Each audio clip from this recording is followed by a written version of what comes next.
that, our great days are Melbourne Cup Day, Boxing Day Test Match, Australia Day, Anzac Day, and it's that Australian attitude of giving everybody a fair go.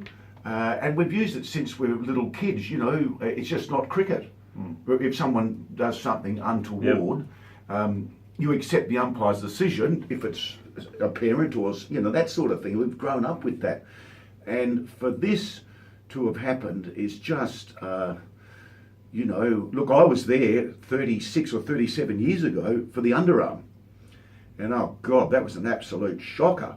And it was interesting today to read that there hasn't been a week gone in the last 36 years where someone hasn't come up to Greg Chappell and said, who apart from Bradman was our greatest, arguably as good as any other player ever as a batsman, peerless, and he's had to wear that. Well, there's a couple of, one big difference there is that whilst it certainly wasn't within the spirit of cricket, it was within the rules. Yeah.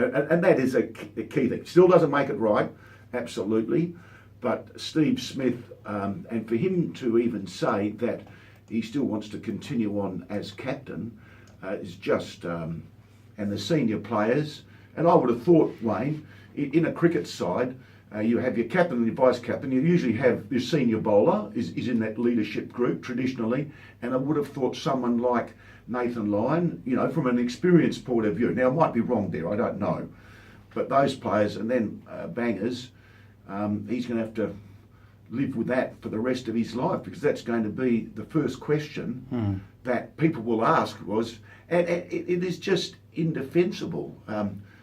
Whether it's been going on for years with other teams is irrelevant. And then Australia got through till T at none for, and then lost the quiet 10 for 50. And we won't talk about that once today.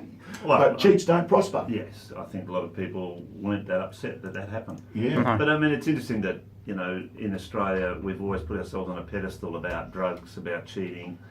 And this has just blown it out of the water. And I think, as you said, it's not only affected people in the cricket world, it's affected everybody in Australia, and we're going to cop it, and deservedly so for a long, long period of time.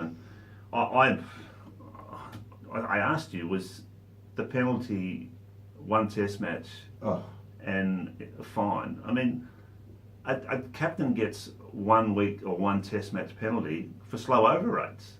So are we putting this in the same box as a slow over rate penalty? I mean, I can't believe that he's only got a week, and I know that he should lose the captaincy, but to me, that as a penalty to get one test match, I mean, I find that quite out of the box. That is as damning as anything, Wayne, because that sums up where the ICC is. He should have got at least 6 months from all form of international cricket, or 12 months, or whatever it is. And you pay, but one match, give me a break.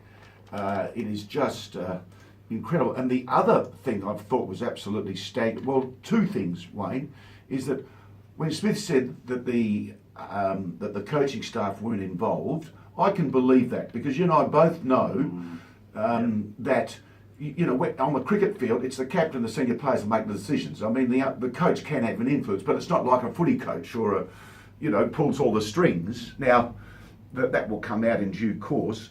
But I think the other thing which I found staggering is that James Sutherland, yes, based in Melbourne, hadn't spoken to Smith before, and I mean... Pathetic, isn't it? It's absolutely, this day and age... His whole press conference was really pathetic. Didn't really say anything. Yeah. Didn't condemn the actions, really. I mean, he did in a way, but at the same time, it wasn't the strong response you'd want from the governing body. Yeah, the process, great. It's an easy word. We're going to send the integrity officer, and I think the high performance manager, Pat Howard. Now, why do you need to send an integrity officer when the captain has admitted that the senior players hatched a plan to cheat? I mean, what stone needs to be unturned? Maybe it does on who else was involved, but surely James Sutherland should have just got on the phone and said, now listen, either before his conference or straight after the conference, I don't give a rip whether it's 4 a.m. in the morning, I need to speak to Steve Smith. Steve, here's a couple of questions. Who else was involved? All right, okay. Who were the players? Was there any coaching staff involved? All right, give it to me. Okay, all right. I'll be speaking to the board chairman And before we walk out on the ground tomorrow, we will let you know what's going to happen. We're going to let it go for 2 days. Yeah, no, because it was night time over there. You'd be getting at any time. Yeah, I agree, totally agree. And I don't know what our listeners think, Wayne, but I mean, they must be just... The numbers this morning, get in touch, 94187700, the talkback number, 0429 913 913 is the text line. We'll get to a couple of those messages that have come through this morning. Myself, when I read it yesterday morning when I first woke up, just felt like a punch to the gut.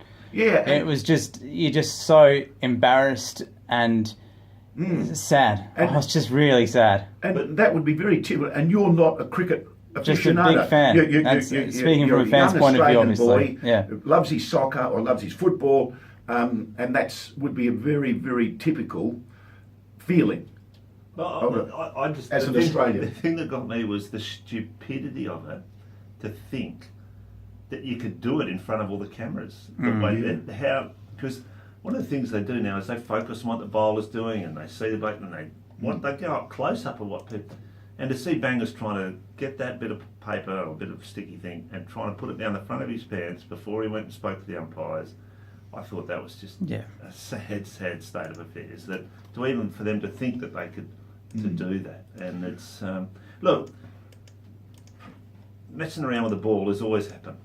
All right, let's not even go and don't think that it hasn't happened. But now with the game so professional and the things that have been put in place to stop it, to do it, I just wondering what I think someone mentioned about the mental state, and I've made comment about Steve Smith and how emotional he is and all that sort of stuff, and the pressures that have got to him, I reckon, over a period of time. I reckon he's changed, but. The old days we used to have the bloke at mid-off that used to have a mint to try and use it to shine the ball. Now the ball reverses, you don't put anything on it, but now you try and scrape it up and rough it up. Yeah. So it's a different... But if you get away with it, all terrific. But now you just know the consequences, and the consequences have got to be made to be massive.